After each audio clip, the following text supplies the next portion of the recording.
One of the things that's important, you don't have to be a trailblazer and light the whole world on fire through all of your actions. How about you just focus on being able to stand? You don't need to find all the fights to fight. You start standing on God, standing on the Bible, the fights will come to you. Don't worry about it. If you're just humbly trying to serve the Lord, the fights will come. They will come. You just prepare yourself, prepare your defenses, get your armor built up to continue to stand. Stand for what's right. Stand for the truth. And in our modern culture, people who do believe the right thing, people who are against this filthy wickedness and vile affections that are going on, that are being promoted in the world today, they're not wearing their armor. Because nowadays, too many people are more concerned about their financial well-being if they actually stand on the Word, because they don't have the faith that God will take care of them. So they think that, I better not say anything because I'll get canceled. I better not say anything, I might lose my job. I better not say anything about this wickedness that's abounding. I better not say anything because then people could get mad at me. I better not say anything or else the alphabet animals are going to come after me and they're going to target me and they're going to make my life miserable.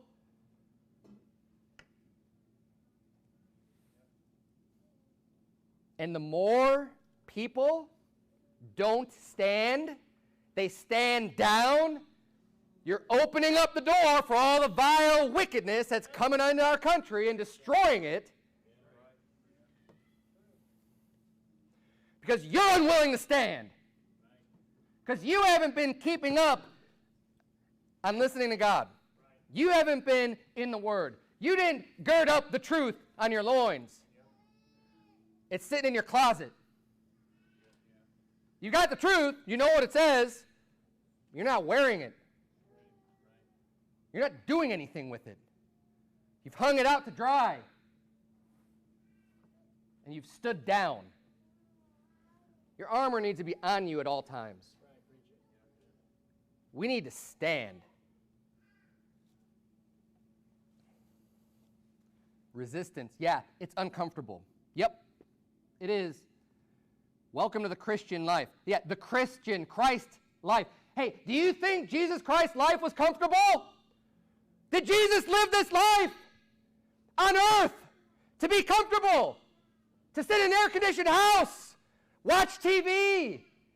Eat nice food? Did Jesus do that? No. Then why do you think that your life should just be comfortable all the time? He had no home.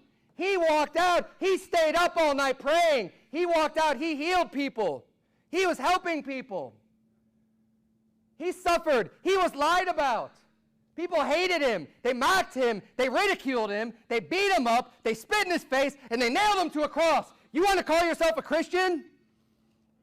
How about you stand?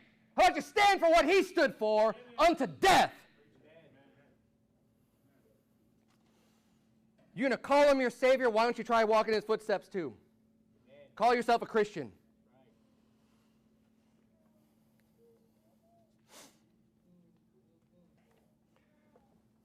It doesn't even take very many to make that stand. But people need to make the stand. Oh, I don't want to deal with that. Coward. Shameful Christian.